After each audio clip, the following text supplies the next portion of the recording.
Queridos amigos, bienvenidos a un nuevo video en este canal, video muy especial, donde además estoy cumpliendo, y no me voy a guardar nada, un sueño. Estoy cumpliendo pues una vieja aspiración de que un personaje que, no voy a decir que crecí, porque si no lo voy a poner muy viejo, voy a decir que no es que crecí viéndolo. Tampoco, no te voy a hacer esa maldad, Arturo, pero voy a decirte, y te lo digo de todo corazón, como te lo he manifestado antes de que arrancáramos esta grabación, una persona que verdaderamente es un venezolano ejemplar, a quien admiro. Gracias, conocí hombre. hace Gracias. un par de años a través de estos mecanismos de las redes, a través de YouTube, fundamentalmente, y lo digo porque es honor atribuir el honor a quien así lo merece, a través del canal de Los Huiscochos, que era un canal hecho desde Panamá, entiendo, con los señores Iván y Eilon, que bueno, los estuve viendo mucho tiempo, y en una de esas veces que veía las conversaciones sobre whisky, sobre el tema de los destilados, sobre pues las distintas marcas, las destilerías, el proceso de la industria, de cómo eso que uno pues admira y que en una fiestica, una reunión con amigos se termina convirtiendo en el centro de la cuestión, que es el whisky, pues cómo se produce. Terminé conociendo a un señor llamado Arturo Savage, que bueno, luego me percaté, haciendo un poquito de la investigación, de que había sido uno de los pocos venezolanos, pues bueno, no sé, ya me lo contarás tú, Arturo, pero que logró internacionalizarse en el mundo del conocimiento del whisky. Eres hoy por hoy una referencia porque eres Keeper of the Quaich, que es algo así como un integrante de la cofradía de la gente que venera ese objeto tan maravilloso que es el destilado que llamamos whisky en Escocia. Además, fuiste por años embajador de Diageo a nivel mundial, la pues principal, digámoslo así, transnacional que trabaja con el tema de los destilados, porque no es solo hablar de whisky, es hablar de ginebra, vodka, ron, etcétera, etcétera, etcétera. En fin, Arturo Savage, es un honor tenerte aquí el día de hoy. Te he invitado y has aceptado la invitación para que hablemos de algo que es tu trabajo, pero que sé que también es tu pasión. En mi caso es una pasión y es un objeto al cual le tributamos admiración a ambos, y es el whisky. Y bueno, estoy muy contento de tenerte acá y bienvenido, Arturo. Muchas gracias, Navarro. Pues imagínate, con esa introducción es un compromiso, hasta me puse nervioso, güey, imagínate. No, vale, Gracias, de verdad. Gracias de verdad por la invitación. Bueno, también tenía las ganas de hacer algún programa contigo. Te lo manifesté una vez cuando nos conocimos por carambola en un programa de los Huiscochos. Y nada, aquí estamos para hablar como dijo este señor, ese elixir maravilloso que es whisky escocés, que en realidad yo descubrí en el tiempo que whisky no es un destilado que se hace al norte de la Gran Bretaña, en un país conocido como Escocia, ¿no? El whisky es una manifestación cultural. O sea, el whisky tiene un peso en la cultura escocesa, en la historia escocesa gigantesco. Entonces, yo siempre manifiesto eso. Hay pocos espíritus en el mundo, pocos alcoholes que están tan vinculados con la gente que lo hace, la idiosincrasia de la gente que lo hace y con el paisaje donde se ubica una destilería como esa Scotch. Y eso me recuerdo cuando yo era embajador de marca en Venezuela, una parte de mi speech, y hablaba de Johnnie Walker Black Label, que es una marca que tengo que adorar porque me llevó hasta donde estoy hoy en día. Yo decía que cada sorbo de etiqueta negra es una vívida experiencia del paisaje escocés. Yo quisiera trasladar esa frase a todos los whiskies que se hacen en Escocia. O sea, efectivamente, Arturo, yo creo que aquí estamos para además reivindicar lo que merece ser reivindicado, y es que el whisky, más allá de alcohol, más allá de una bebida que por supuesto tiene que tomarse con responsabilidad como cualquier bebida que tenga involucrado allí un grado alcohólico, yo lo caracterizaría como arte, Arturo, porque hay tanta historia, como dicen los anglosajones, hay tanto heritage en el mundo del whisky. Hay tú que, al igual que yo, sé que eres apasionado de la historia también a nivel mundial, de cómo pues las civilizaciones se construyen y todo esto. En el whisky hay tanto imbricado de historias familiares, de la evolución, de historias de emprendimiento, de lo que es además Escocia como región y sus subregiones, porque aquí vamos a hablar, yo este ciclo creo hacia el voleo que lo podemos titular hablando de whisky, ¿no? Pero hay tanto y tanto que se diferencia además internamente dentro de Escocia en lo que se produce y en lo que ha sido la evolución de la industria también en los últimos años. Hablamos de, por ejemplo, cómo ahora se terminan los whiskies en determinadas barricas, que eso no se pensaba hace años, como por ejemplo, el mundo del whisky de Malta ha experimentado un crecimiento importante en términos de los conocedores, cuando antes se hablaba, al hablar de whisky solo se hablaba de los blends. O sea, claro. Ahora además se involucra en la ecuación, y eso creo que va a ser una materia también para un programa futuro, Arturo, el tema de el whisky norteamericano, el whisky estadounidense frente a lo que es el escocés, y las grandes diferencias. Ahora la entrada en los mercados también del whisky japonés, los whiskies indios. O sea, el whisky es un mundo y verdaderamente es apasionante. Pero yo quiero hacerte una pregunta para que acotemos esto. Arturo Savage, ¿cómo llegas a la industria del whisky en específico? ¿Cómo llegas a Diageo? Cuéntanos tu recorrido profesional, tu historia dentro de la empresa y la receta. Yo te quiero decir así como que la receta del éxito, pero ¿cómo has hecho para escalar a esa posición que meritoriamente tienes al día de hoy dentro de la industria y específicamente dentro de Diageo? Eres el único venezolano, creo, que ha sido galardonado como Keeper of the Quage. Bueno, no, hay otro. Qué maravillosa noticia. Qué maravillosa hay otro que es el distribuidor de Margarita. Dios, ¿cómo se me olvida el nombre? Ya se llama el nombre de la marca. Por cierto, en el 2018 la ceremonia él estaba conmigo. Estaba el o sea, él estuvo primero, él fue nominado primero que tú. No, a mí me nominaron primero y él coincidió en esa ceremonia, porque las nominaciones se hacen una vez al año y es por invitación. O sea, a ti te tienen que invitar, eso no es que tú aplicas y tal, no, es lo que tú bien decías, mejor dicho imposible, una cofradía donde está la gente de toda la industria. Yo por lo menos tuve el honor de estar en la mesa con un señor de apellido Ricard. Cuando vengo a ver, es el hijo de Pernod. Entonces, a manera de chanza, de broma, él me decía, bueno, pero aquí no somos competidores. Y le digo, no, ¿cómo no, hombre? Aquí tomamos whisky. Aquí somos hermanos y tomamos whisky. Sí, entonces, es ese tipo de reconocimiento que es muy valioso. Para mí fue algo que emocionalmente me afectó para bien. O sea, a mí me emocionó muchísimo cuando me nombraron keeper. Yo no lo creía. En esa asociación, no es por nada, uno de los keepers es el rey Carlos de Inglaterra, el príncipe Carlos, que en pandemia el mensaje de los keepers fue de él. Y él dijo, my fellow keepers. Mis colegas que me decían, tú podrías decir que tú eres panita del príncipe Carlos. Es colega y tal. Sí, Luis. Pero mira, Arturo, cuéntanos de tu llegada a la industria y de llegada de la mano de Diageo. Sí, yo comienzo mi vida, digamos, profesional. Yo estudiaba en el UFAN, en el Instituto Universitario Politécnico de las Fuerzas Armadas Nacionales, hace muchos años 80 estoy hablando, y estudiaba ingeniería mecánica en el núcleo de Maracay, la base aérea que estaba enfrente. Pero me dieron una oferta de trabajo finalizando la carrera. Primer consejo que le doy a todos los que no estén viendo: terminen su tesis, porque la tesis se termina una sola vez. No crean que la va a terminar dentro de un año, ¿no? Entonces, claro, la tesis se quedó ahí y yo fui a trabajar en la industria del calzado.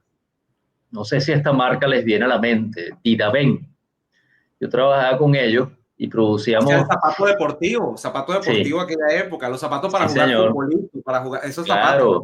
Y eran buenos, no es que estuviera ahí, pero eran buenos, ¿no? Entonces, era buena industria nacional. Sí, y entonces yo estuve en la industria del calzado. Yo en Didaven estuve mucho tiempo, creo que estuve 6, 7 años aproximadamente. Con todo lo que aprendí en Didaven, cosa que yo le agradecí mucho a esa empresa, tuve la suerte de trabajar con transnacionales. Trabajé con Loto a través de Didaven, porque Didaven había comprado esa marca, y trabajé con Puma. Imagínate, esa fábrica era tan relevante que trabajó con esas dos marcas, imagínate. Entonces, cuando venía el tipo de Puma, había que esconder de Loto y viceversa, ¿no? Entonces, ahí estuve, tú sabes, ¿no? Entonces, ahí tuve la oportunidad de viajar a Taiwán, etcétera, y todo eso. Y dato curioso que no te había comentado nunca es que cuando me nombran, me dan un puesto muy bueno, se llama vicepresidente de operaciones. O sea, yo dirigía, a mí me reportaba mercadeo, producción y ventas. O sea, te puedes imaginar los atajaperros que se armaban ahí, ¿no? Tenían que estar como de negociador, ¿no? Pero en fin, esa fue la segunda vez que yo probé whisky, porque sacaron una botella de Black Label, vamos a brindar por eso. A mí no me gustaba el whisky. Tenía una percepción. A los chamos nunca les gusta el whisky. No, viejo, sí. Y eso me lleva a otra conversación, recuérdamelo más adelante, acerca de cómo tomar whisky, ¿no? Esa la vamos a tener, no te preocupes, que esa la vamos a tener. Te voy a comentar un dato curioso, que la primera vez que yo probé whisky era que venía a jugar básquetbol. Yo jugaba muy buen básquetbol hace muchos años, y estaba pasando por Caurimare, que era vía hacia mi casa, y había una fiesta. La fiesta era un open house de Luis Herrera Campín, porque le había nombrado presidente. Imagínate tú. O sea, imagínate ¿qué otra Venezuela, no? Entonces, ¿qué pasó yo venía ¿cómo se llama? En franela de basquetbol, sudado, tú sabes, muerto de sed, y había una señora muy simpática que estaba ahí. Y yo, señor, ¿usted me puede dar un poco de agua? No, mi hijo, ¿qué agua? Y me saca un vaso muy venezolano. Un highball con bastante hielo hasta arriba y whisky, medio vaso de whisky, y era con soda. Entonces, ¿y esto qué es? Entonces agarro, bueno, y me lo zampé porque estaba muerto de sed. O sea, ahí la sed privó sobre el gusto. O sea, yo necesitaba, era meramente utilitario, tenía que tomarme esa vaina. Arturo, tú te estabas tomando la bebida oficial de la Venezuela democrática. Claro, viejo, sí. Bueno, supuestamente las malas lenguas dicen que fueron los adecos los que instituyeron el whisky en Venezuela. Eso te lo dejo a ti como... Pero a ti te lo dieron unos copellanos. Fíjate, a ti te lo dieron unos copellanos. Unos copellanos, imagínate tú, con reconcomio. Entonces me dan el whisky y yo todavía tenía sed. Le decía, ay, pero toma, mijo, ay, pobrecito el muchacho. Bueno, entonces yo tenía edad para tomar, tenía como 19 o 18, ¿no? Haciendo disclaimer, ¿ok? Entonces fui y me dieron otro con Coca-Cola. Bueno, viejo, yo llegué a la casa como que, entonces claro, como le decía yo a mi madre, que estaba tomando eso para calmar la sed. Eso fue toda una revolución que se hizo en casa, etc. Pero bueno, al final del día todo quedó aclarado y a mi mamá le gustaba Luis Herrera, entonces tranquilo, eso no pasó nada. Entonces nada, yo hago este periplo a través por la industria del calzado, me va muy bien. Yo estaba sumamente insatisfecho, la verdad es que la industria me cansó. Yo soy una persona a veces que con ciertas cosas tengo poca paciencia, ¿no? Me fue bien, la verdad es que me fue bien, aprendí mucho, me hice un nombre en alguna que otra fábrica, etcétera, pero mi pasión realmente era todo lo que tenía que ver con sabores, aromas, con gastronomía. Me gustaba mucho, yo gastaba mucha plata en restaurantes. Bueno, en Caracas yo era un habitué de La Ser y del otro donde estaba el Gaseo. ¿Te acuerdas del Gaseo? Bueno, claro. Yo iba mucho al Gaseo porque yo era... Yo todo esto lo sé desde oídas. Recuerda que yo no soy tan viejo, ¿no? Pero sí, gracias. pero sí lo reconoce. Hace un restaurante de Michel Provost, creo que era uno de los chefs más grandes que había en el mundo, y ese restaurante se funda porque cuando en un aniversario de la Revolución Francesa hubo un programa del gobierno de Francia que mandó como que entre buenas comillas, una invasión cultural, una muestra cultural por todas partes. El barco se paró en Venezuela, se bajaron unos chefs a cocinar y no se devolvió ninguno porque le encantó Venezuela por todas las razones que sabemos, pues la belleza de Venezuela, que incluye todo, y también dinero, pues había mucho dinero. Entonces uno de ellos hizo eso, ¿no? Y después fundó que es el segundo paso, funda la Academia de Artes Culinarias de Caracas. Y entonces ahí yo decido entrar en esa academia y llego al grado de chef. Ahí sí me dejé de cosas, hice mi tesis, hice mi todo, fui a trabajar en restaurantes, etcétera, lo que sea. En una de esas, yo estoy presentando vino.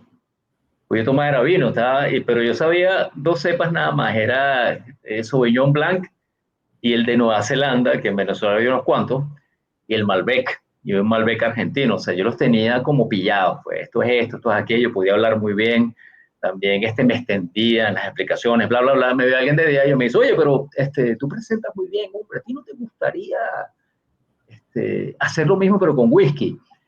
Y yo, no, yo no tomo whisky, viejo. O sea, yo le decía con ese desparpajo, con cierto orgullo, no, yo no tomo eso. Así tú sabes, ¿no? Muy snob. Entonces, a pesar de que mi padre era le gustaba Johnny Walker, hay una propaganda que hacía en Museo de la Caballería acerca de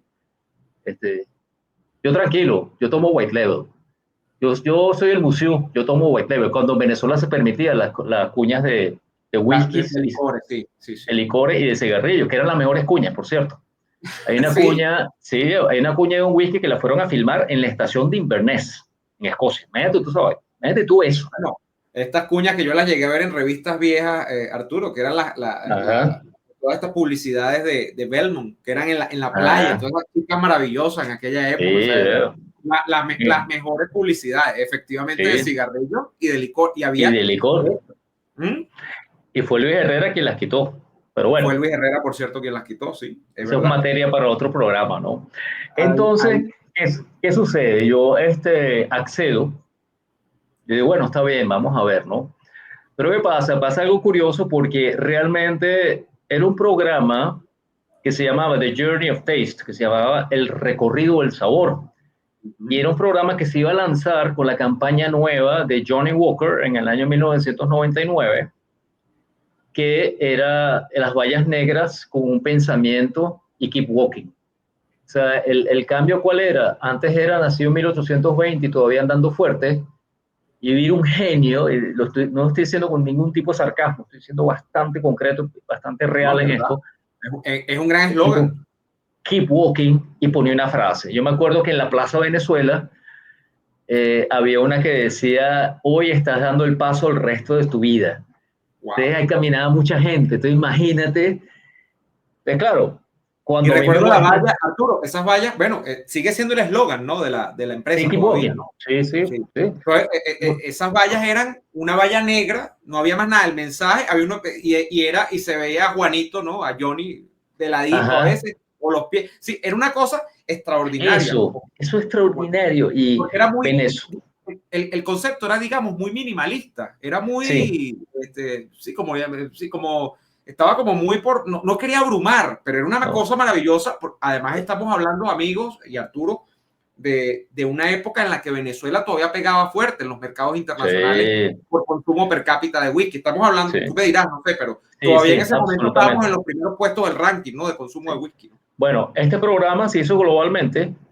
Y había gente, no te voy a mencionar los países para no tener, había un japonés, había un mexicano, había un chino, había gente de Europa, había gente de África. Éramos 12, como los apóstoles. Venezolanos éramos 3 embajadores. ¿Por qué? La formación que me propusieron en Escocia era realmente entender el whisky escocés. Pues si tú te vas a parar ahí a hablar de whisky, o sea, y entonces nos llevaron a Escocia, o sea, nos llevaron a la destilería, nos pusieron a hacer whisky, etcétera.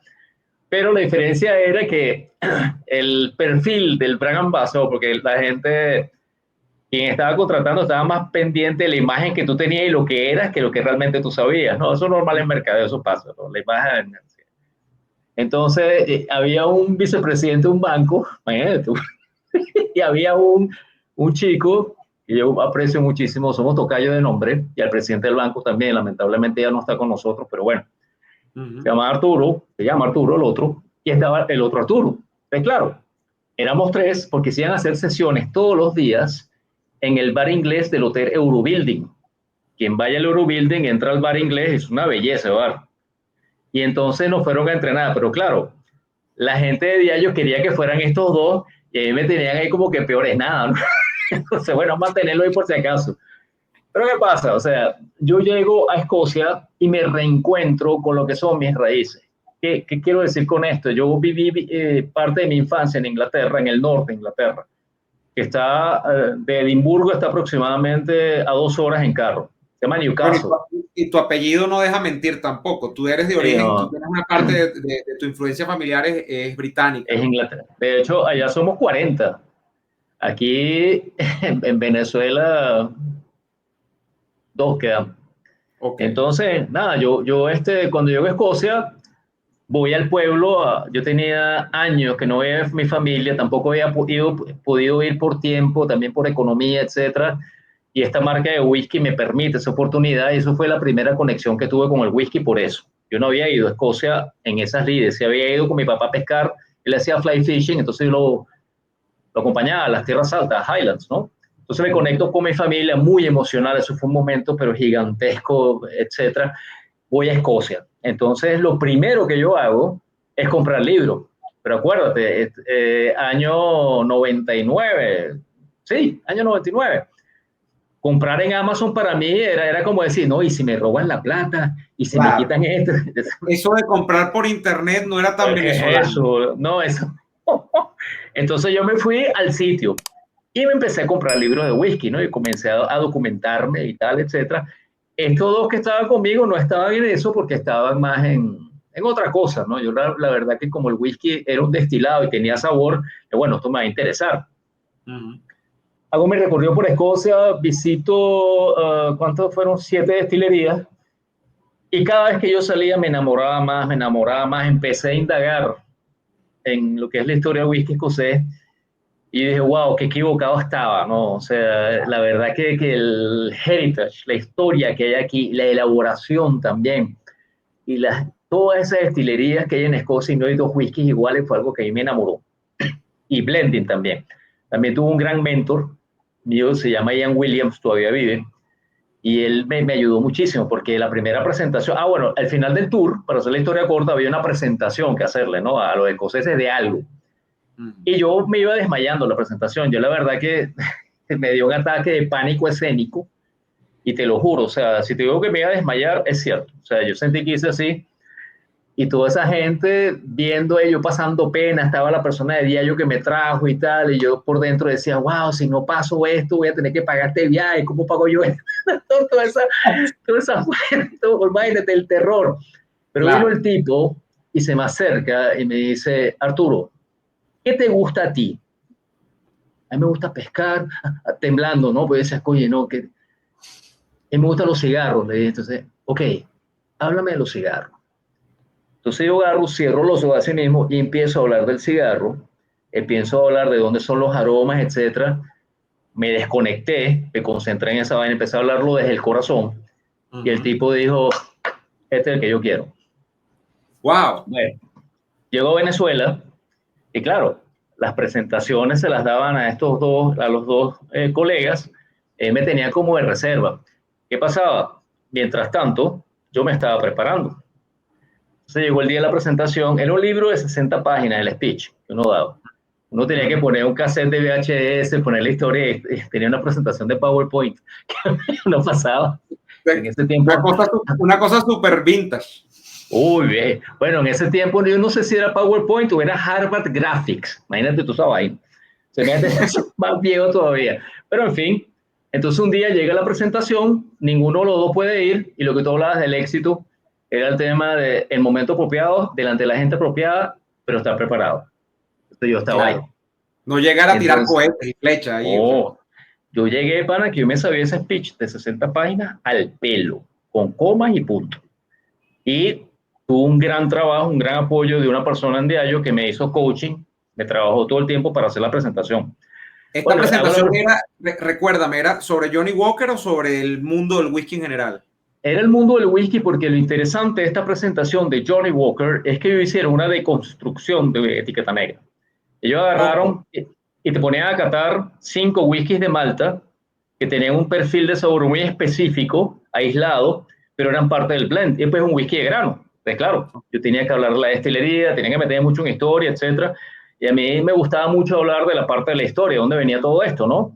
Entonces yo hago la presentación y una de las personas que estaba ahí era Eli Bravo, este chico. Claro, él estaba, sí, y entonces una presentación especial para él. Había 2 directores globales de Diageo. Estaba un Master Blender, creo que no era de Johnny Walker, era de Buchanan, creo, el tipo. Entonces hago la presentación. Blender, la gente que nos está viendo, que le suena el término, un Master Blender es un maestro mezclador, pues que está en la industria. ¿Qué hace el whisky? Pues el whisky, el que decide, esta es la mezcla, pues esta es la mezcla. Exactamente. Entonces estos panas estaban ahí, hizo una presentación magistral, la verdad que me quedó buenísimo, uy, pana, tenía 3 meses preparándolo. Me llegó la oportunidad, me la gané, y entonces vino estos personas de Demero, no, tú eres el que va a hacer las catas todos los días. Bueno, lo cual significaba que todas las noches, durante 2 años, tenía que estar ahí en el Eurobuilding, que ya yo cerraba los ojos y lo que hacía era poner play, porque era hablar de eso. Yo me apasionaba mucho y conocía a mucha gente, y siendo venezolano, era un tema que la gente te prestaba mucha atención. O sea, la verdad que ahí ¿cómo se llama? Claro, el ser venezolano te convertía en una voz autorizada de whisky. Claro, porque exactamente. se consumía en Venezuela. Tú me lo habías dicho ya, incluso Venezuela era una especie de país piloto para sondear cómo iban la marcha de los mercados en la región. Sí. Es decir, en alguna época con Diageo, y seguramente con todas las marcas. Todas las marcas seguro hacían lo mismo, que tenían involucrado whisky, ¿no? Sí, y te comenté alguna vez que hubo whiskies que se hicieron pilotos para Venezuela. Yo recuerdo haber estado en paneles. Se hicieron solo para el mercado venezolano, pensando en el mercado venezolano. ¿Recuerdas alguno, por ejemplo, en este momento? Sí, Buchanan Red Seal. Buchanan sello rojo. Sello rojo, que es el premium de Buchanan, el ultra premium. Yo estuve en el panel de tasting ahí, cuando ellos vinieron para acá. Y mira, al venezolano le gusta esto. Y le vieron, muy difícil que a un venezolano no le guste whisky, ¿no? Pero vamos a hacerlo super premium. Y bueno, quedó un whisky extraordinario de Buchanan, ¿no? Sí. Es un whisky que sale un poco. Sigue en el portafolio todavía de la empresa. Igualmente, Buchanan 18 tiene una historia también con Venezuela, porque la Master Blender Maureen Robinson, la que lo creó, estaba pensando en venezolano. Yo me acuerdo cuando la vi en Venezuela, me dijo, tú sabes que este whisky fue pensando en ustedes. Una señora. Arturo, no es una temeridad ni es ponerse uno chauvinista, decir que la historia del whisky escocés, paradójicamente, del whisky escocés, porque hay que hacer la precisión. Hay whisky estadounidense, lo decíamos, hay whisky japonés, pero la historia del whisky escocés, buena parte de su evolución, quieras o no, está vinculada al mercado venezolano. Es raro, pero es verdad. Es cierto, verdad. Y hay una crisis, bueno, probablemente hablemos de eso más tarde, importantísima en la industria, porque si algo de maravilloso que tiene la industria es que ha sobrevivido unas crisis, pero tremendas, ¿no? La verdad que ha tenido este término que está tan de moda, capacidad de reinvención, de innovarse. Y resiliencia, le dicen algunos, le ponen nombres así. Resiliencia. Ha sido resiliente frente a todos los muy resiliente.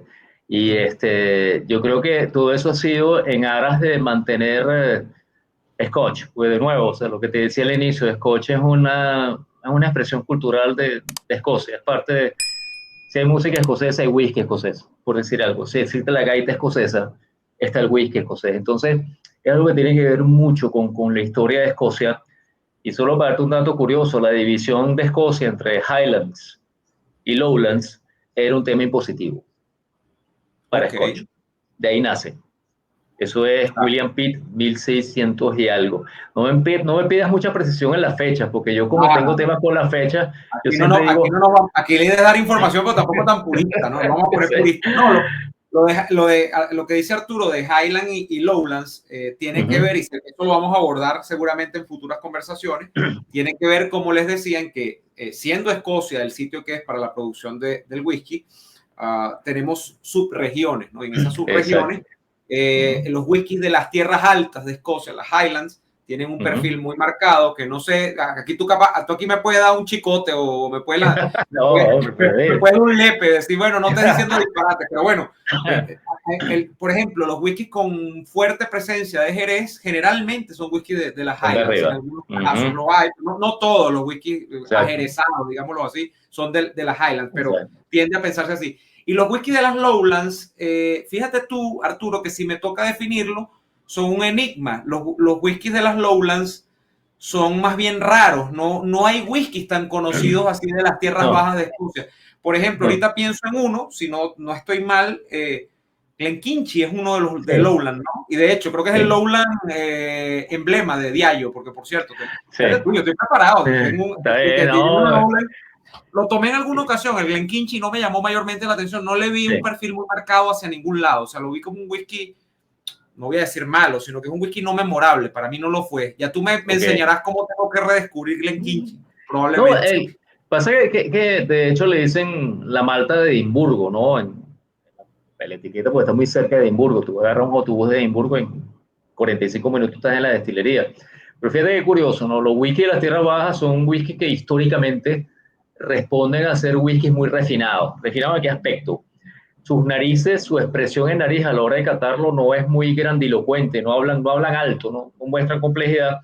Y esto, entre comillas, son complejos, pero no es la complejidad que tú vas a encontrar en otros whiskies. Son bastante amables, son fáciles de tomar y principalmente se destacan por ligereza y por notas de hierba. Hay una nota que se utiliza en Escocia que se llama grama recién cortada, sí, que es un olor que en los carros, cumarina le dicen.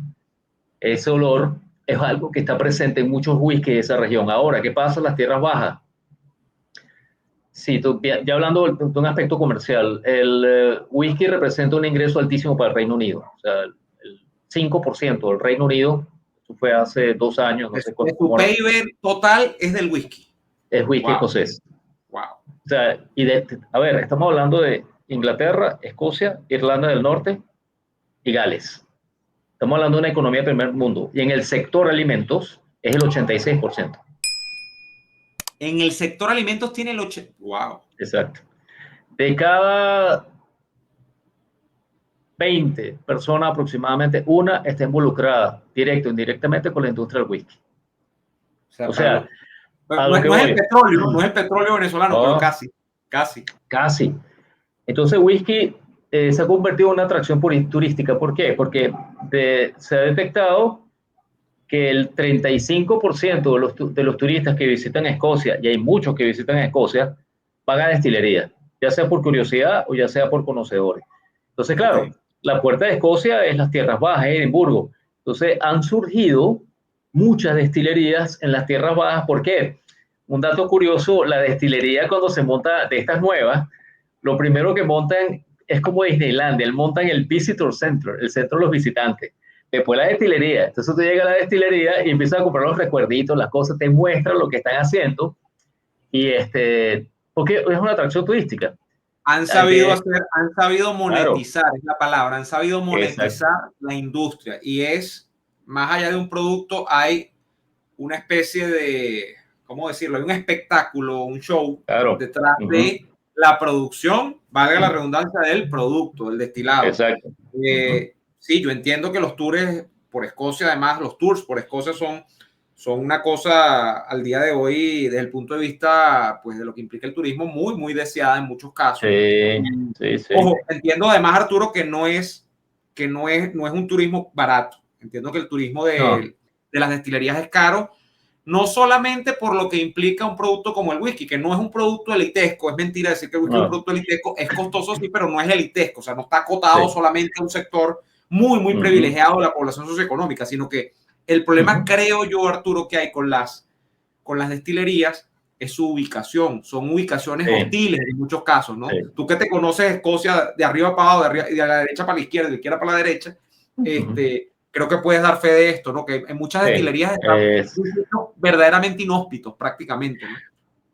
Primero, las vías de comunicación de Escocia no son las vías que uno podría imaginarse, ¿no? Ahí no hay autopista. Ahí la vía más grande es la salida de Edimburgo, que tiene 4 canales. Eso es lo más grande que hay. Después, cuando tú pasas, tú entras a las tierras altas de Escocia, que te dicen Welcome to the Highlands. O sea, tú entras ahí y que pasas el monumento de Wallace y el castillo de Stirling. Cuando tú pasas eso, ya tú estás en 2 vías. Y tienes que manejar de otro lado, que es un reto, ¿no? Pero bueno, dicho eso, las destilerías siempre, en las tierras altas no tanto, y tan accesibles. Luego tú entras a Speyside, que es un subsector de las tierras altas, cuando se divide la Escocia en regiones. Básicamente está la tierra baja, está lo que sería las tierras altas, y pues hay un sitio muy pequeño que se llama Speyside, donde está la más alta concentración de destilerías en el mundo. O sea, no hay en el mundo otro lugar que tenga una concentración por kilómetro cuadrado, es que ni siquiera kilómetro cuadrado, por cada 100 metros, como en Speyside. Te voy a dar una idea. Speyside, la última vez que fui con mi esposa, le dimos la vuelta aproximadamente en carro 45 minutos. Lo dimos porque yo quería hacer ese cálculo.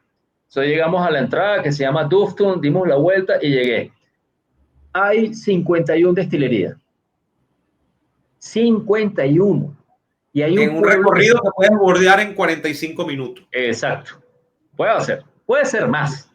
Pero básicamente en ese recorrido tan corto, tú tienes 51 destilerías en Malta. Y hay un pueblo que se llama Tufton, que está ahí. De donde es Morlack, ¿no? Exactamente. La gran bestia de Dawson, ¿no? Hizo bien el trabajo, muy bien. Hizo la tarea. Un whisky que, por cierto, lo tengo por ahí. Ya, es que ya tendremos tantos temas de que hablar, Arturo, pero es un whisky al que no le he descubierto todavía tampoco la complejidad. Bueno, y es un whisky caro, el Mortlach. Es muy caro y es el alcohol, yo diría que el alcohol más pesado de Escocia. Cuando digo esto, lo digo por lo siguiente. Eso será materia de otro programa, ¿no? Cuando tú destilas, lo que sale del alambique, que sale tan claro como el agua, sale una graduación alcohólica alta, pero eso tiene definiciones, que es espíritu light spirit, que es espíritu ligero, y heavy spirit, que es espíritu pesado. Tiene que ver mucho con la forma de los alambiques y cómo se condensa. ¿Okay? Una de las condensaciones y destilaciones que producen los espíritus más pesados, uno es Mortlach. Y eso hace que le dé esa característica de voluptuosidad, intensidad de sabor, que casi hay una nota de cata para esos tipos de whisky que se llama meaty, que es cárnico. Es carnoso, sí lo es. Exacto, es muy carnoso. Y es un sabor, no voy a decir que es adquirido porque no lo es, pero tú tomas whisky, tú tienes ya esa buena percepción. Es como escuchar música clásica, no hay que darle chance que se asiente un poco para apreciarlo.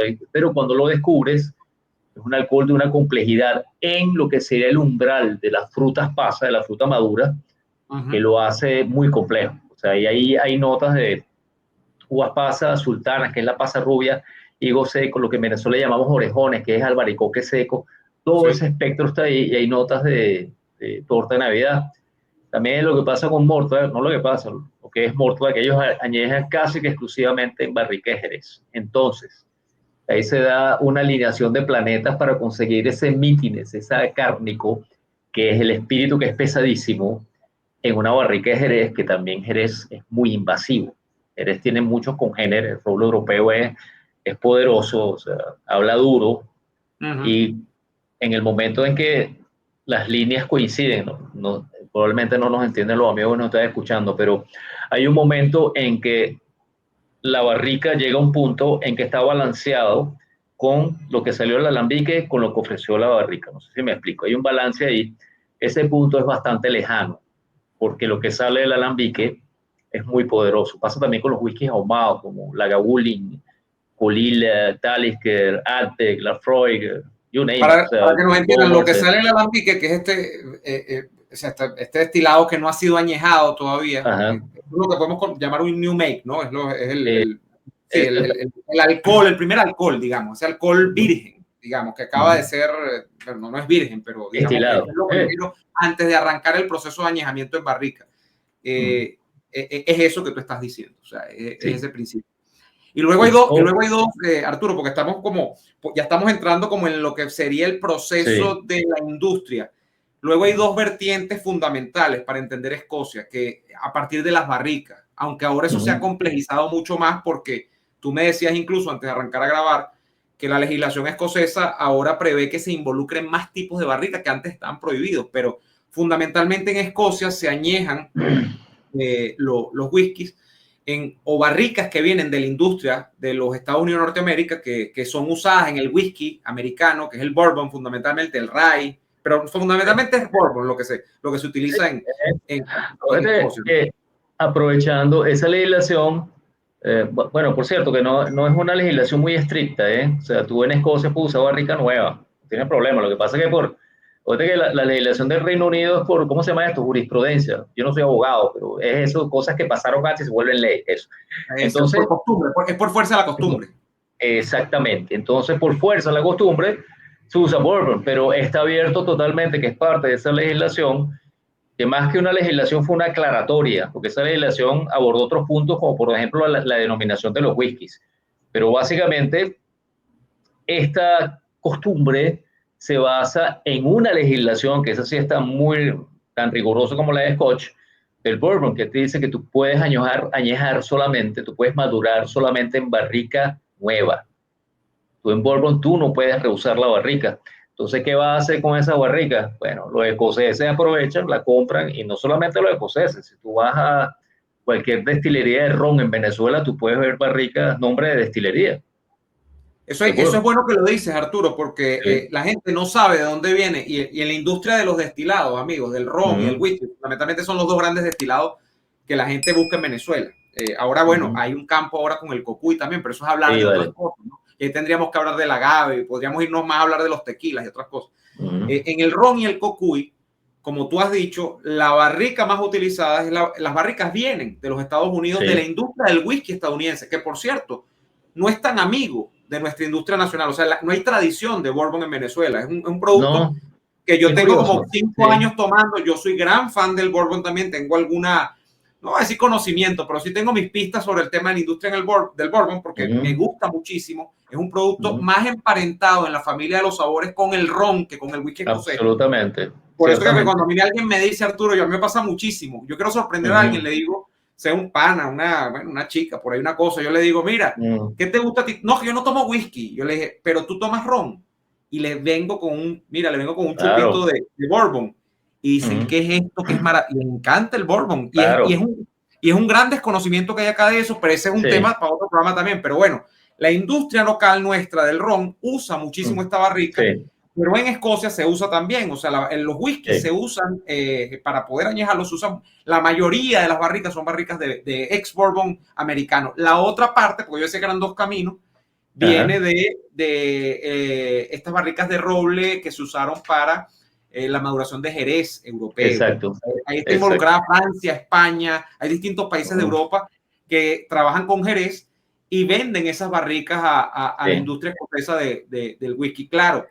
La acotación importante, Arturo, creo que tenemos que hacer es que son menos las barricas de Jerez que las barricas de bourbon que hay en el mercado. La barrica de Jerez es más cara en el mercado. La ventaja de la barrica de Jerez es que son más grandes.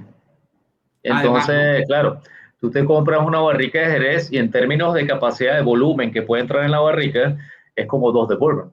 Bueno, aparte en Escocia porque en Escocia no se hacen barricas. En Escocia se arman barricas. Y ese es el arte, un arte de mucha tradición en Escocia y se llama cooperage. Coopers, le dicen a los que hacen eso. Y hay dos grandes en Escocia, hay uno de Diageo y otro que está en Speyside. Y la gente que arma la barrica, porque eso es por presión. O sea, eso no es que tú clavas, pones pega, no, eso entra por presión. Con los 3 aros y las maderas deben coincidir. Ellos utilizan un cáñamo en el centro para evitar el goteo. El filtrado, exacto. Exacto, pero eso es armado. O sea, eso es increíble. ¿Y por qué se hace de roble? Porque el roble es muy... Una vez que tú aplicas temperatura a través del vapor al roble, se vuelve más maleable. Entonces, la razón por la cual se utiliza roble no es porque tenga más congéneres de sabores, etc. Olvídalo, eso fue un descubrimiento que vino después. Pero básicamente, sí, porque el roble el uso de la barrica era meramente utilitario, ¿no? Pero bueno, eso es otro tema que podemos acotar para entender por qué se mezcla whisky, ¿ok? Pero bueno, dicho esto, ahí hay familias que están en la 4ª generación haciendo barrica. Entonces eso es algo que se va pasando de mano en mano. Prácticamente son artesanos. Literalmente, cobran por barrica diaria y tú entras a un cooperage y está aislado para los visitantes, porque el ruido que hay adentro es imposible de tolerar. De hecho, ellos están recientemente, creo que fue, mira, 1950, a mediados del siglo pasado, ellos le impusieron poseer esto, porque una de las enfermedades que padecía un Cooper era sordera. Claro. El fuego. A martillo puro, dándole martillo allá aquello, ¿no? Eso a punta de golpe, hermano, que se hace eso. Entonces, esta barrica de roble, el uso de roble, una de las razones por lo que dije, por su maleabilidad y sensibilidad a la temperatura, y la otra también porque los congéneres, los sabores que hay en una barrica de roble americano son diferentes a los que tú consigues en roble europeo. Hay un tema ahí de porosidad, hay un tema de cómo es el árbol, o sea, un árbol de roble tiene que cumplir 100 años para ser talable para efectos de buscar barricas. De un árbol de roble americano, la especie se llama Quercus alba, que es roble blanco, se corta, muy probablemente de un árbol de roble americano, como todas las cosas en Estados Unidos, súper práctico, tú lo cortas a máquina y puedes sacar 10 barricas. Con el europeo, como siempre, más complicado, ¿no?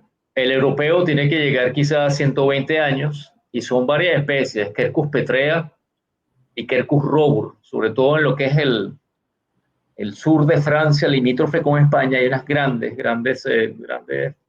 voy a decir plantaciones, bosques de roble, y entonces ahí talan, y de un árbol de roble tú puedes sacar 2 o 3 barricas, y eso sí, a mano. El corte es a mano porque el poro interior... Con esa cegueta que uno ve en las comiquitas, es que uno para allá y otro para acá. Claro, tú no sabes la cantidad de muebles que se han hecho en Francia por barricas mal cortadas. porque, Me imagino. porque es complicadísimo y son tonneliers. Allá le dicen tonneliers, que no solamente trabajan para Jerez, sino que trabajan para Coñac y Armagnac también, que es el destilado de ellos, que es súper regulado también.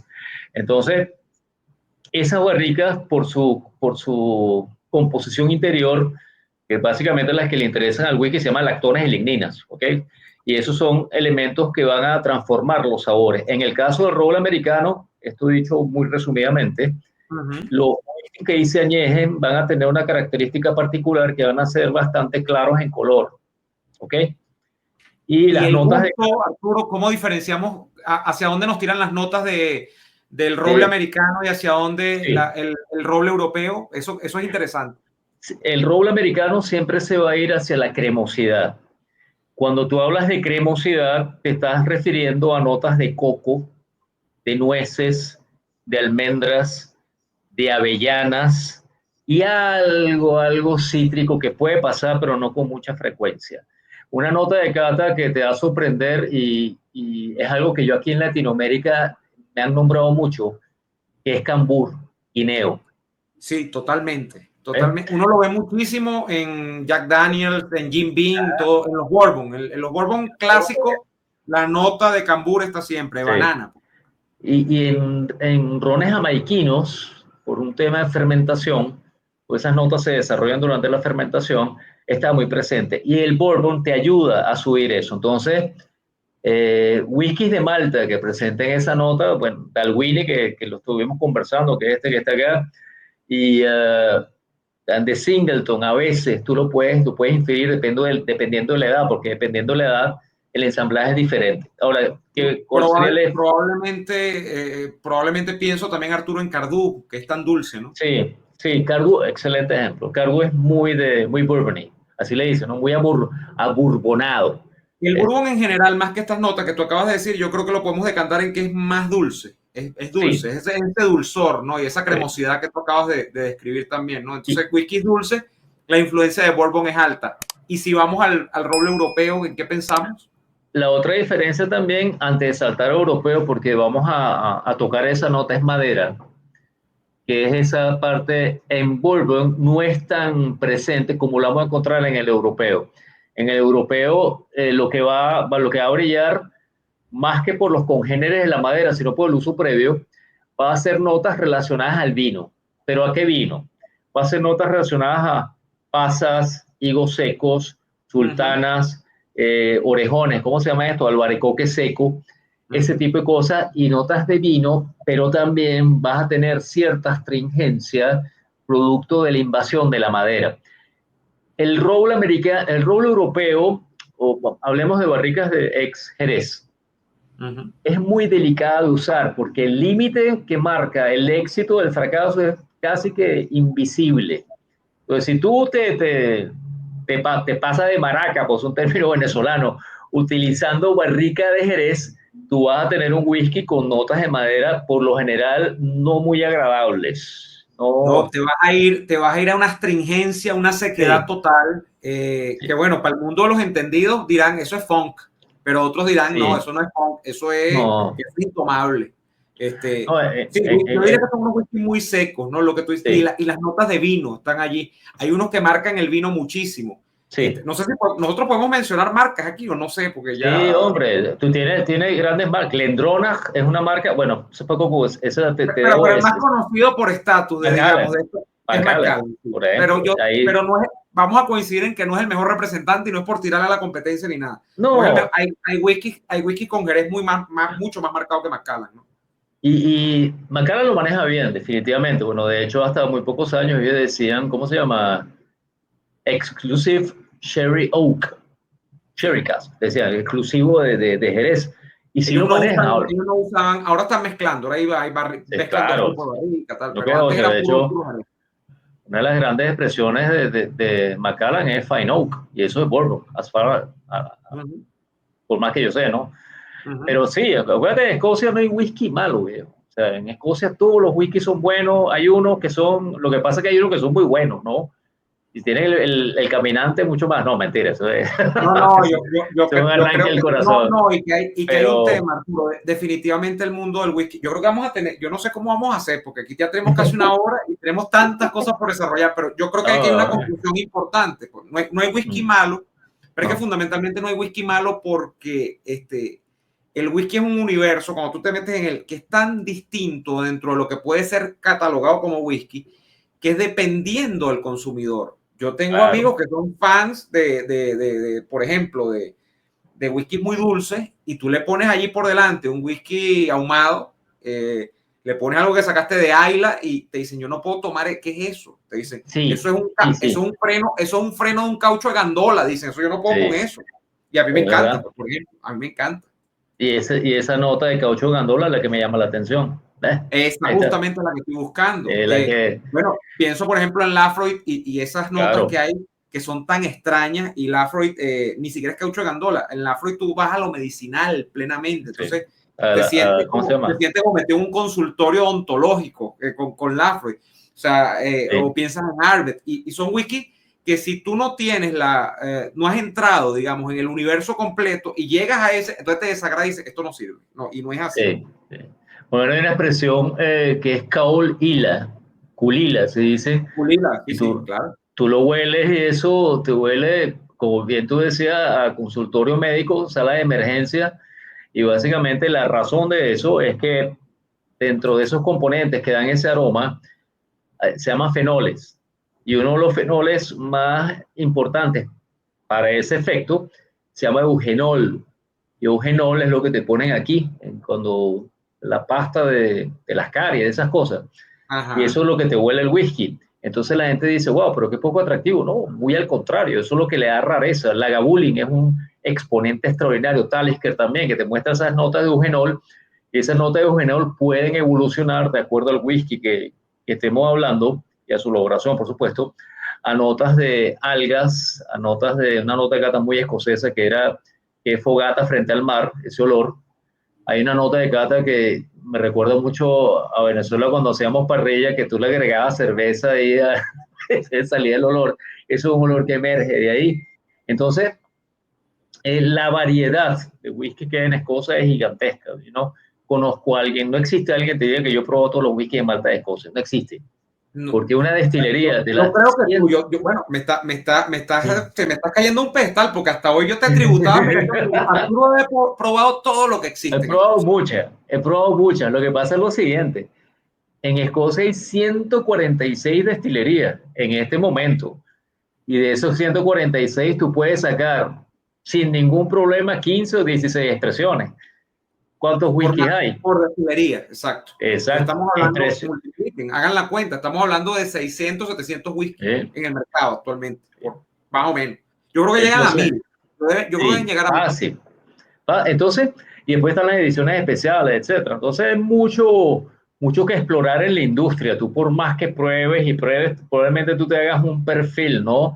Y en muchos casos dices, no voy a probar este, voy a probar este. Y acuérdate que el whisky también tiene que ver mucho con el estado de ánimo, ¿no?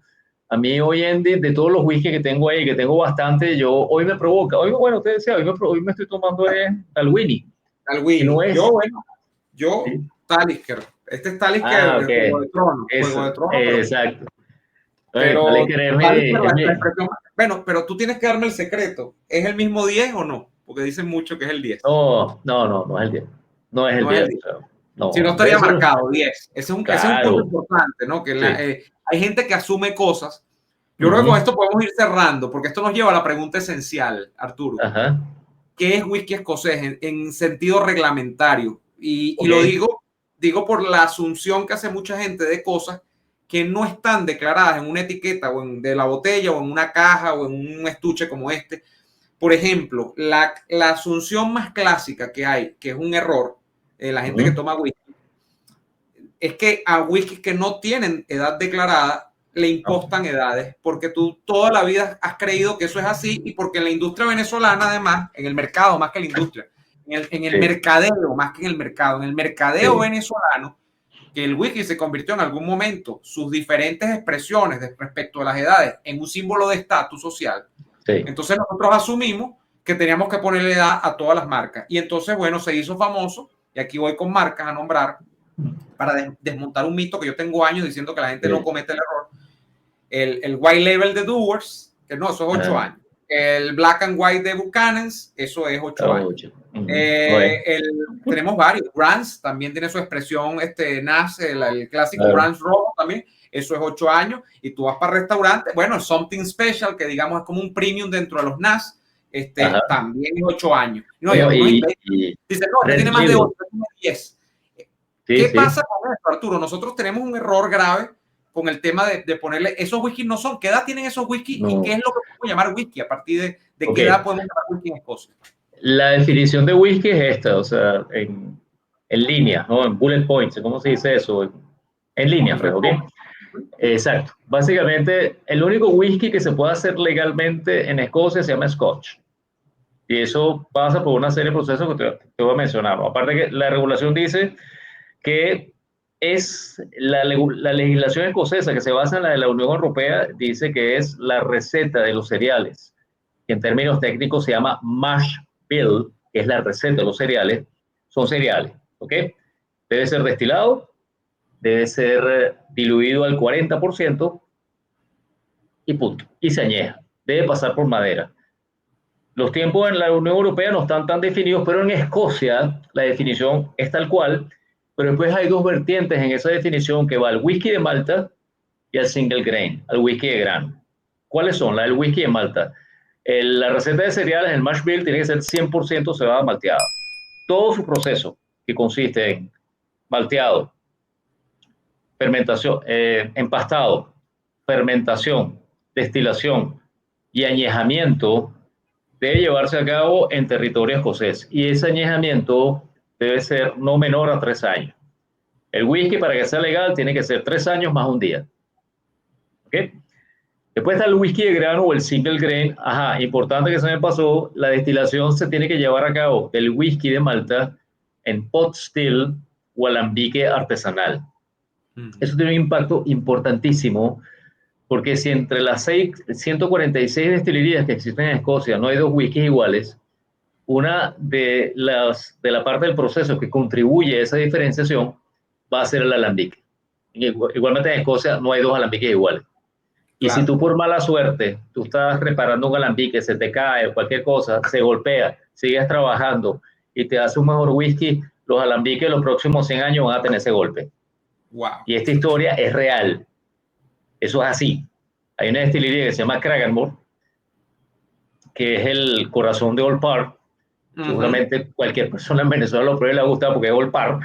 Entonces, esa destilería la manejamos, se llama Long John, que se llama John el Largo. Pueden imaginar cuánto medía. Un escocés alto es alto, créanme. Entonces, claro, él iba a meter un alambique en la destilería y tuvo que cortar el cuello de cisne, dejó de tener cuello de cisne y salía directamente de lo que sería la tapa del alambique. Él siguió destilando, pues resulta que esa tapa chata hacía algo que se llama reflujo e incidió maravillosamente en el espíritu que él estaba destilando. Ahora todos los alambiques en los 100 años, más de 100 años que tiene Cragganmore, tienen que tener ese corte en el cuello. Entonces, esa cosa artesanal, esa alma que tú acabas de describir, que nace en un incidente, en un acto no voluntario, y que luego transforma al espíritu o al destilado, es lo que hace maravilloso el mundo del whisky. Y es por eso que no hay 2 whisky iguales. Es por eso que, es más, hay destilerías y hay marcas, por decirlo de la manera más general, que no repiten. Los lotes no son iguales, o sea que no hay. Entonces, esto es casi, claro, no es como el vino, ¿no? Que en el vino uno habla del año. Entonces, claro, uno sabe. Eso es importante. Sí, súper importante. Pero en el whisky pasa mucho. Por eso puedes decir el término, o sea, esa cosa tan venezolana de no sé cuál whisky está saliendo bueno.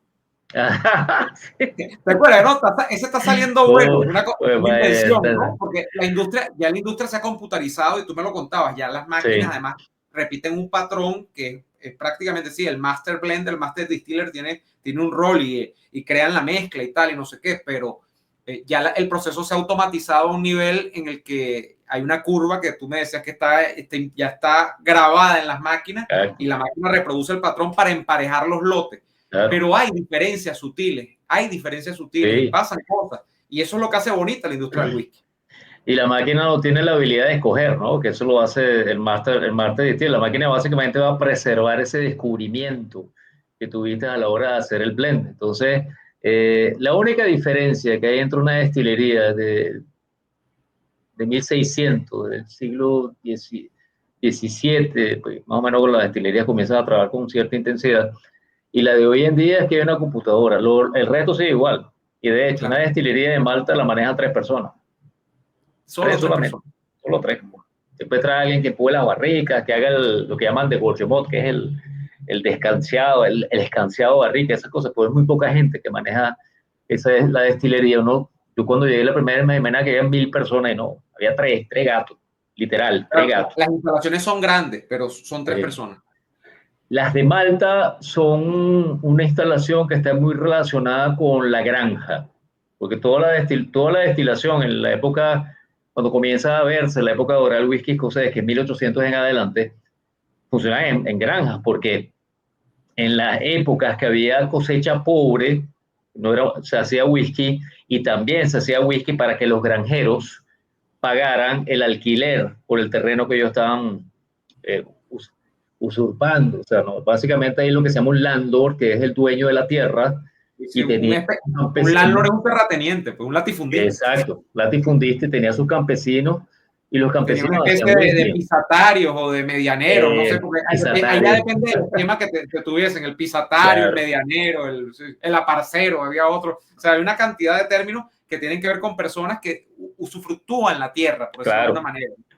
Entonces, es una actividad rural, ese es el término. Todas las destilerías cuando tú vas a entrar a una destilería Malta no hay lujo. Probablemente ahora que hay los visitor centers, pero el visitor center es una cosa, después cuando tú entras ya te vas al siglo XIX, o sea, eso es lo mismo. Y de hecho, hay maquinaria de la industria que tiene 100 años. Te doy un ejemplo. Cuando se muele la cebada, que es una parte importante del proceso, le llaman grinding, que es básicamente molienda, se hace una máquina de una marca Proteus. Esa compañía quebró porque las máquinas nunca se echaron a perder. Coño, no había obsolescencia programada en esa época. No, señor. Desgaste de las piezas y tampoco. Porque son máquinas. Entonces, toda la destilería está seguro que, miren, me corto una mano, 90% de la destilería de curso utilizan el grinder, que es Proteus. Una máquina roja, todas son igualitas, en toda la destilería. Entonces, eso te habla un poco de lo que es ese atado a la tradición. Por eso los escoceses, cuando van a cambiar, cuando van a agregar una nueva línea a la legislación, cuesta, porque les cuesta alejarse de la tradición, y no los culpo, porque la herencia escocesa, imagínate, data de 1494. O sea, mientras Colón estaba viajando por aquí, los escoceses estaban haciendo alcohol, pues, Ishkeba, como le decían ellos. Arturo, vamos a cerrar con el inicio, que no lo dijimos. ¿Y de cuándo se tiene data de la primera destilación de whisky? 1494.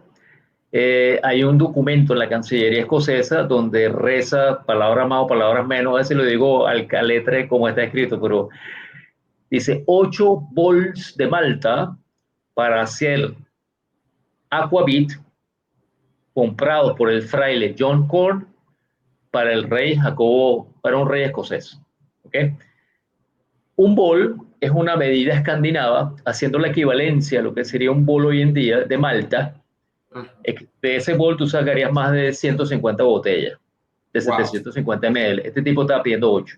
Ahora, claro, el whisky tenía uso medicinal también, y estaba enclaustrado, estaba encasillado, solamente se podía destilar en los monasterios. Eso hay poca gente que lo sabe, Arturo, que es una actividad que en efecto nace vinculada a la iglesia. sea, o a los monjes, pues a los frailes, no sé. Sí. Y una de las razones por las cuales el whisky llega al punto que llega en Escocia es porque a mediados del siglo XVII, 1600 y algo, Enrique VIII rompe con la iglesia por las razones de su divorcio o lo que sea, y él ¿qué hace? Ya la destilación no estaba enclaustrada en un convento, un monasterio, sí. Un monasterio, pasaba a ser de dominio público. Entonces, claro, se comienza a hacer whisky, pasa a ser parte de lo que sería la vida diaria. Entonces, eso genera una habilidad. Cuando tú haces eso todos los días, tú lo hace todo el mundo, evidentemente el conocimiento se va regenerando. Exacto. Y entonces ahí es una de las razones por las cuales en el Reino Unido, por lo general, pero sobre todo en Escocia, después hay una historia ahí que vamos a contar después acerca de los impuestos, que es maravillosa. Pero esa es una de las razones quizás que Escocia hace el whisky que hace, ¿no? Y sea Scotch, sea quizás el whisky, no, quizás no, yo creo que de hecho sí, es el whisky más relevante de todos los que se hacen en el mundo, ¿no? Definitivamente. Sí, de hecho, y hablando del Reino Unido, porque estamos hablando de Escocia, pero dejé a uno por fuera que es muy importante en la ecuación, que es el whisky irlandés también. Hablaremos de él seguramente también. Tiene su propio perfil. Claro. Yo adelanto, Arturo, el whisky que menos perfil propio le veo dentro de todos los que hemos nombrado es probablemente el japonés, que es un heredero del whisky escocés completo. O sea, no... Sí, y tiene relación con Old Parr, mucho. Es una historia, de hecho, hay una novela que se hizo en Japón acerca del personaje que es parte de esa historia. Una historia muy bonita, pero el tipo se formó en una destilería que se llamaba Hazelburn. Y él se formó y él se llevó eso a Japón. Vamos a dejar eso para una incógnita, para esa historia. Una Por historia lo pronto lo que sí sé bonita. es que el señor del viejo Parra, que es Lord Parr, bueno, hay toda una historia de que vivió como 200 años, ¿no? Y por eso se llama el Lord Parr, sí, porque efectivamente era muy viejo. Esa es otra de las cosas interesantes en el whisky, ¿no, Arturo? Que es la mítica que hay y toda la leyenda que se ha tejido alrededor de las familias, de los fundadores de estas familias, de los procesos, de las disputas porque mucho tiene que ver con clanes, ¿no? Creo que hay muchos whisky que tienen que ver con clanes, ¿no? Pero es que hay un poeta que se llama Robert Burns, que por cierto era cobrador de impuestos de whisky, que es las contradicciones de la vida. El tipo se retiró y él escribió muchos poemas que eran relacionados al whisky, y hay uno que dice Whiskey and Freedom Gang Together, que es whisky y libertad van de la mano. ¿Por qué? Porque whisky se convirtió en un símbolo en la lucha contra la ocupación inglesa. Fue una ocupación. O sea, y todas estas grandes historias que se tejen después del whisky, fue después una batalla que se llamaba la batalla de Culloden, 1745, si mi memoria no me traiciona, y ahí después los clanes desaparecen, los matan a todos. De hecho, en el campo de batalla están las piedras con los nombres de cada clan, y ahí todo lo que era escocés pasa a la clandestinidad. O sea, el tartan escocés pasa a la clandestinidad, la gaita escocesa no se podía tocar, nada, o sea, todo. Y lo más duro, exacto, y lo más fuerte fue taxar al whisky. Y ahí fue donde realmente comienza a dividirse Escocia en regiones. ¿Por qué? Pues esta gente que no quería pagar a los ingleses, si tú me quieres cobrar, pues vas a tener que buscarme en mi casa. Entonces mudaban las destilerías y se metían en esos lugares totalmente inhóspitos. Por eso es que Speyside, en tiempo pasado, era ¿cómo se llama? Era un nido de destiladores ilegales y jugaban con los ingleses. Y el hecho de poder burlar la atención de un inglés para el escocés era no te puedo ganar en un campo de batalla, pero voy a jugar contigo. ¿Okay? Entonces es una manera como de, no decir venganza, pero sí. Era una manera de mostrar rebeldía. De rebeldía o de revancha frente a lo que, bueno, exacto. Compito en este terreno ya que en el otro no pude. Y te habla mucho de lo que comenzamos hablando, Arturo, de por qué las destilerías están donde están también. Claro. Eso no lo sabía, que esa huida es deliberada, no es porque las destilerías se les antojó, no, es que era una forma justamente de ocultarse y de dispersar la actividad para evadir los impuestos, ¿no? Pero mira tú, la gran irrupción de destilerías, las tierras bajas del año 2000 para acá. Hasta el 2000 había 5 destilerías, hoy hay 21, pero las razones son las que más son las razones que te dije anteriormente, casi todas son destilerías muy pequeñas, son, digamos que, no voy a decir artesanales, porque toda la industria del whisky es artesanal, pero son destilerías boutique.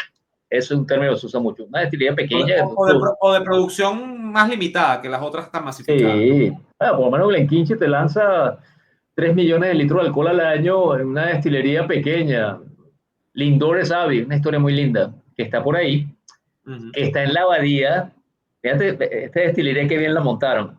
El documento que te mencioné hace cerca de 1494 fue escrito en una abadía que se llama Lindores. La destilería está en las ruinas de la abadía. Qué maravilla. Entonces tú te imaginas, cuando yo fui para allá, y dije, pues pero estos Lindores, Javi. Bueno, ya esta gente tiene la historia hecha. No. Pues, como dicen en España, ya estos supieron cómo vender el pescado y la moto completa. Completo. Entonces, claro. Nada, y historias así hay miles. En Ayla hay destilerías que están al lado del cementerio celta. Tú sales a la destilería y ves tumbas del año 900. Wow. Impresionante. Es una cosa. Entonces, todo eso crea la magia que me atrapó, pues. No, vale, todo lo mío. Me encanta eso. Y hasta hoy, ¿son cuántos años ya, Arturo, en la industria? 20 y tantos. 24, sí.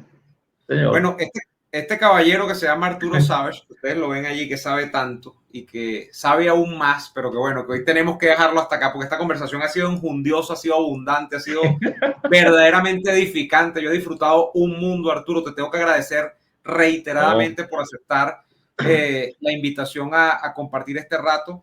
Nosotros la vamos a continuar pronto, vamos a seguir haciendo conversaciones sobre el tema del whisky. Lo vamos a hacer temáticamente, es decir, probablemente temas del futuro, que ya te los he asomado, probablemente son cómo tomar el whisky. Vamos a hablar de las diferencias entre, que muchos no las tenemos muy claras, ¿no? Que es un blend y que es un single malt. Claro. Las diferencias entre los distintos whiskies que ya hemos citado: whisky irlandés, whisky escocés, whisky estadounidense, whisky japonés. Bueno, ahora hay hasta whiskies, Arturo. Hay un whisky que ganó un premio hace un par de años, que era un whisky producido, claro, creo que estaba producido en Estados Unidos, pero que era un whisky hecho en base a maíz morado del Perú, ¿no? De los Andes peruanos, ¿no? Sí, esas cosas están pasando. Están pasando cosas raras. Bueno, y ya vi por qué arrugaste la cara. Yo tengo un ejemplar de la botella y es bastante raro, pero están pasando cosas, ¿no? Entonces, vamos a hablar de esas diferencias y vamos a hablar seguramente, pues, de ya lo que significa el campo perceptivo, tanto en aroma como en paladar, de las grandes familias que podemos decir que son, bueno, por regiones, y podemos hablar también de por lo que dan en paladar y en olfato, que son los whiskies ahumados, los más dulces, los más avinados, y allí saldrán a relucir las destilerías seguramente. Arturo, te mando un abrazo enorme y te agradezco por este rato. De verdad que sí. Igual, salud y nos vemos en otra pronto. Bueno, amigos, recuerden, ¿les ha gustado esto? Suscríbanse, dejen comentarios, sugerencias también en esos comentarios de qué podemos abordar nosotros en este ciclo que se llama Hablando de Whisky. Ya le puse este nombre, se me acaba de ocurrir, Hablando de Whisky. Será con el gran maestro Arturo Savage, orgullo venezolano. Hoy en día, no lo dijimos, Arturo está en Dominicana desde hace más de 10 años, porque es un hombre, ya internacional, como ustedes saben, pero siempre también con la mira puesta en Venezuela, porque es un venezolano integral. Siempre. Abrazo enorme y nos vemos en la próxima. Saludos. Dale.